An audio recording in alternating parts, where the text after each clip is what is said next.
kita berbicara tentang Ahlul Bait, ini sebenarnya kalau kita mau jujur keluar dari sekat-sekat mazhab. Ahlul Bait itu lintas mazhab. Karena Ahlul Bait di Al-Quran, Ahlul Bait ada di literatur seluruh umat Islam. Bahkan yang saya baca tadi adalah teks yang tidak saya tambah satu huruf pun dari Sahih Muslim. Udzakirukumullah fi ahli baiti, udzakirukumullah fi ahli baiti. Kenapa kok Ahlul Bait? Karena Islam itu ada dua. Ini saya tujukan kepada yang muda-muda ya. Kalau para ulamanya kita akan dengar petuah-petuah mereka. Yang muda-muda saja. Supaya paling tidak kita punya wacana yang terbuka tentang Ahlul Bait. Dan kenapa kok Ar-Rasul sampai mengulang-ulang tentang, dan kenapa Ahlul Bait yang menjadi wasiatnya, yang menjadi peninggalannya? Kenapa?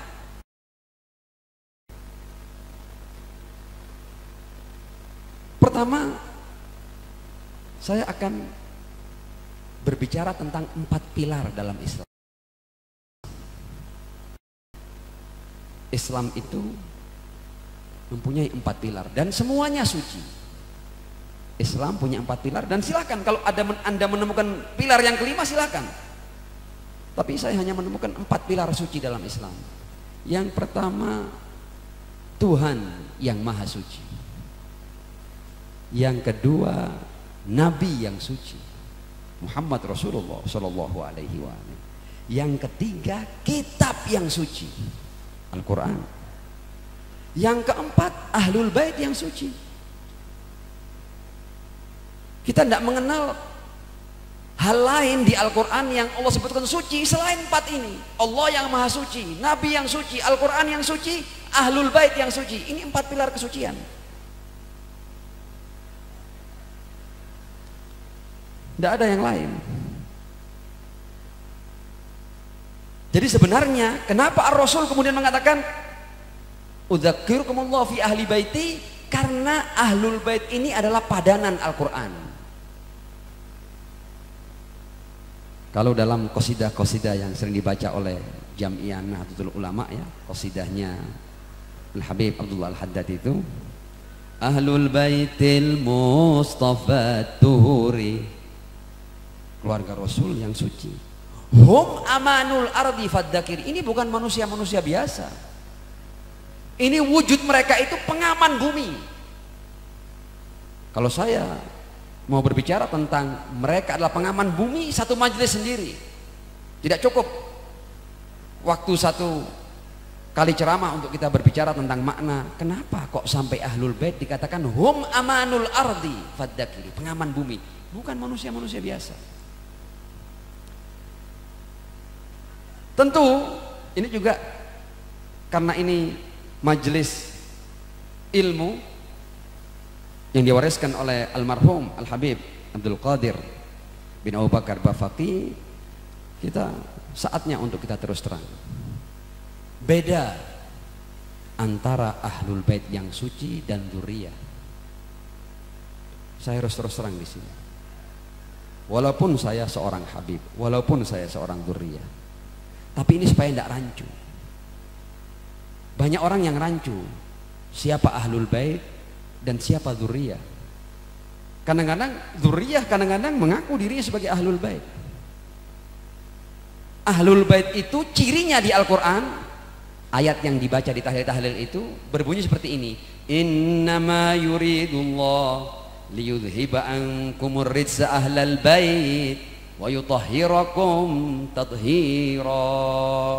Ahlul Bait itu ciri utamanya suci. Dan kalau saya tanya di sini, ini habaib-habaib yang dzurriyyah yang ahlul ilm, orang-orang soleh, saya tanya, ada yang berani mengaku bahwa di antara kita ini suci? Mohon maaf saya bertanya ini. Nah, ini supaya untuk umat ini ya. Mereka dzurriyyah, iya dzurriyyah, silsilahnya nyambung ke Rasulullah. Al-Fakir, hamba yang hina ini secara silsilah juga nyambung ke Rasulullah. Tapi apakah saya Ahlul Bait? Bukan, sebab Ahlul Bait cirinya di Al-Quran suci. Suci itu tidak pernah salah, tidak pernah keliru. Apalagi yang menyucikan Allah. Innama yuridullah liyudhiba ankumur rijsa ahlal bait wa yutahhirakum tadhira. Jadi kita harus jujur membedakan antara siapa dzurriyyah dan siapa ahlul bait. Dan karena itu lahir dua Islam. Ada Islam asil, ada Islam tafsir. Ini penting juga ini. Saya sampaikan ini bukan sebagai doktrin. Harus dipercayai, harus diikuti, enggak, silakan dikaji. Kita ini semua sama Allah diberi akal, diberi ilmu, diberi ketulusan untuk mencari kebenaran. Silakan dikaji, silakan dipelajari, silakan ditelaah lebih jauh. Islam itu ada dua, ada Islam asil, ada Islam tafsir. Islam asil adalah Islam yang keluar dari mulut suci Rasulullah Shallallahu Alaihi, yang tidak mungkin keliru. Rasul itu ketika menafsirkan ayat, menjelaskan ayat, tidak mungkin keliru, tidak mungkin ada pendapat kedua.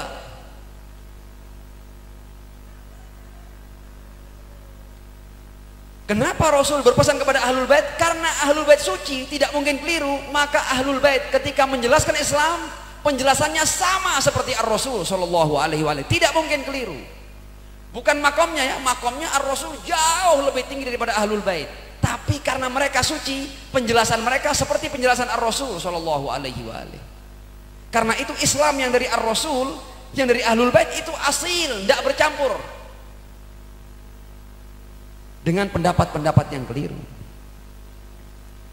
Sementara para ulama siapapun selain ahlul bait, mereka hanya mampu mempersembahkan Islam tafsir, bukan Islam asil. Karenanya beda-beda. Saya mau tanya sekarang, ulama itu ketika menafsirkan Al-Quran beda pendapat apa enggak? Berbeda pendapat, dan pendapatnya banyak, menjadi banyak mazhab, menjadi banyak versi, menjadi banyak qaul, menjadi banyak ijtihadat. Kenapa? Dan apalagi mereka itu setelah melakukan istimbat, siapapun ini, tidak peduli ulama dari mazhab apapun, semuanya, ketika mereka beristihad, mereka tidak yakin apakah istihadnya ini benar atau tidak. Semampu saya, sebatas pengetahuan saya, ini tafsiran saya. Karena itu mereka mengakhiri wallah, setiap istimbatnya wallahu a'lamu bissawab, Allah yang maha tahu tentang. Tapi Rasulullah ketika menafsirkan Al-Quran, masa Rasulullah ngomong wallahu a'lamu bissawab? Orang kan ragu. Loh, katanya kamu nabi, kamu menjelaskan, kok kamu masih wallahu a'lamu bissawab? Kamu tidak yakin dengan penjelasanmu. Karenanya di Al-Quran Rasul itu lebih jelas daripada Al-Quran. Wa anzalna, yang saya baca di Al-Quran, wa anzalna ilaika dzikra litubayyina linnas ma nuzzila ilaihim. Aku turunkan untukmu wahai Muhammad Al-Quran ini agar engkau jelaskan kepada umat manusia apa yang turun kepada mereka, sebab lisanmu lebih jelas daripada Al-Quran. Engkau aku utus untuk menjelaskan ayat-ayatku ini. Kalau enggak, orang nanti keliru semua. Wa anzalna ilaika dzikra litubayyina linnas ma nuzzila ilaihim. Sekarang saya ajak antum untuk berlogika. Logika sederhana. 2 tambah 2 4. Saya mau bertanya sekarang ini, mungkin tidak keraguan dan dugaan itu menjelaskan sesuatu yang pasti? Tenang ya, saya ulang lagi pertanyaannya.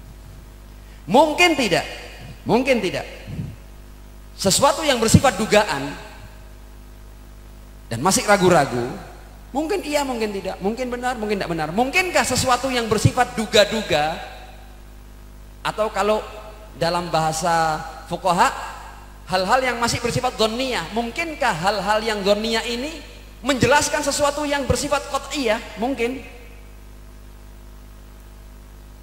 Tidak mungkin. Kalah kuat. Dugaan ini kalah kuat dengan sesuatu yang pasti. Yang menjelaskan sesuatu yang pasti harus kepastian yang lebih pasti, yang lebih jelas dari kepastian itu. Saya baca ayat Al-Quran ya. Alif lam mim dzalikal kitabul la raiba fi. Al-Quran ada keraguan enggak? Tidak ada keraguan, pasti. La raiba fi hudan lil muttaqin, petunjuk bagi orang yang bertakwa. Mungkinkah sesuatu yang pasti ini ditafsirkan oleh ijtihadat para ulama yang bersifat dhanniyah? Mungkin tidak? Tidak mungkin. Dan karena itu Allah mensucikan Ahlul Bait. Kalau tidak ada orang-orang suci, tidak ada yang mampu menjelaskan Islam. Karena masa sesuatu yang pasti dijelaskan oleh umur dhanniyah? Ini saya ajak antum berpikir loh ya. Ini kita sudah harus keluar. Kita ini umat Islam di zaman yang maju sudah harus keluar dari perseruan antar mazhab. Sudah kuno itu kita bertengkar hanya karena orang. Enggak, kita harus cerdas. Kita harus berpikir. Apa dikira Allah mensucikan Ahlul Bait itu enggak ada alasannya? Ada alasannya. Wa ma'al Qur'an fi qarani. Dalam syair yang dibaca, Ahlul Baitil Mustafa tuhurihum amanul ardi fadakri. Di antaranya wa ma'al Qur'an fi qarani. Ini padanan Al-Qur'an ini Ahlul Bait ini. Karena mereka suci, Al-Qur'an suci yang bisa menjelaskan secara pasti. Al-Qur'an harus orang-orang suci. Yang lain boleh menjelaskan, tapi itu hanya bersifat dhanniyah. Bukan berarti kemudian ulama libur, enggak ya. Boleh, tapi jangan pernah meyakini bahwa tafsirannya itu sepadan dengan maksud asli Al-Quran. Tidak bisa, itu umur dhanniyah. Dan karenanya beda pendapat. Nah, kalau mereka para ulama itu paham persis apa maksud ayat dan riwayat, tidak mungkin ada perbedaan pendapat. Adanya banyak perbedaan pendapat ini menunjukkan bahwa mereka tidak paham persis. Karenanya itu mereka berbeda akhirnya.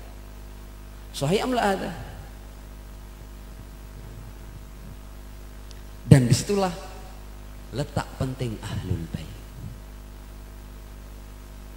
Dan karena itu Ar-Rasul berpesan tentang Ahlul Bait, yang kadang-kadang kita lihat memang kadang-kadang sebagian umat tidak menempatkan Ahlul Bait pada tempatnya.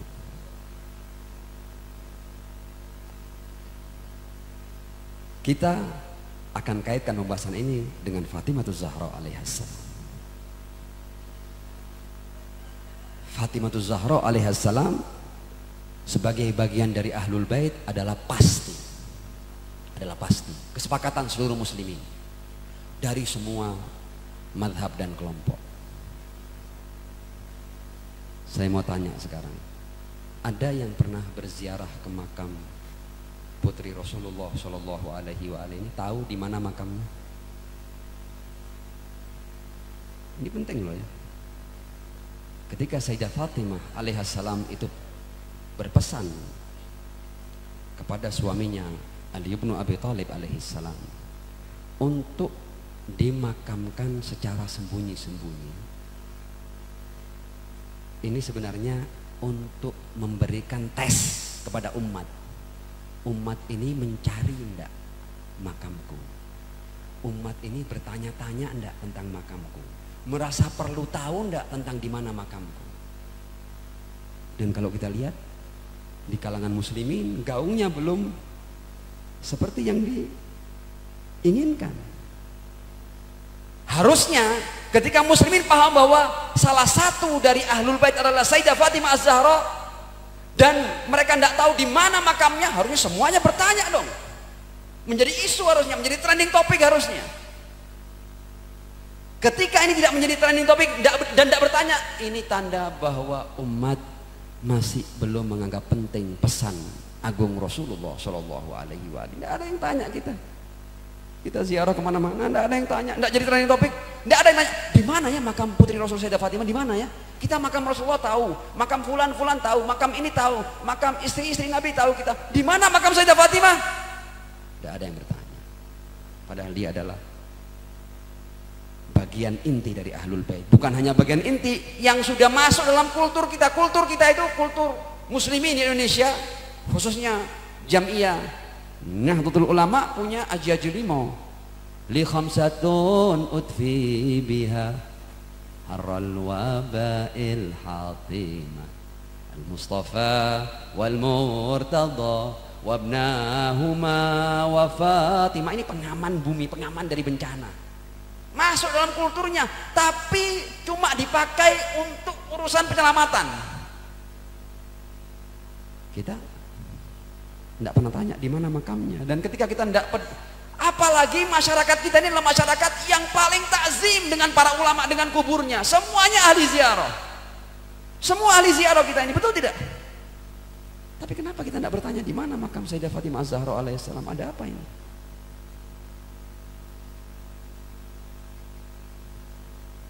Karena Al-Habib almarhum Al-Habib Abdul Qadir Bafaki adalah orang yang berani mengangkat kembali pesan agung Rasulullah, maka saya juga berani menyampaikan ini, mengambil berkah dari beliau bahwa kita berhutang pada Ar-Rasul Shallallahu Alaihi Wasallam.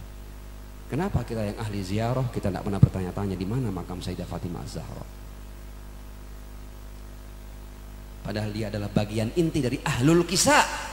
Ketika ayat innama yuridullah liyudhiba ankumur rizza ahlal bait wa yutahhirakum tathira ini turun, salah satunya yang ditudungi oleh kain dari Yaman itu adalah Fatimah Az-Zahra alaihassalam.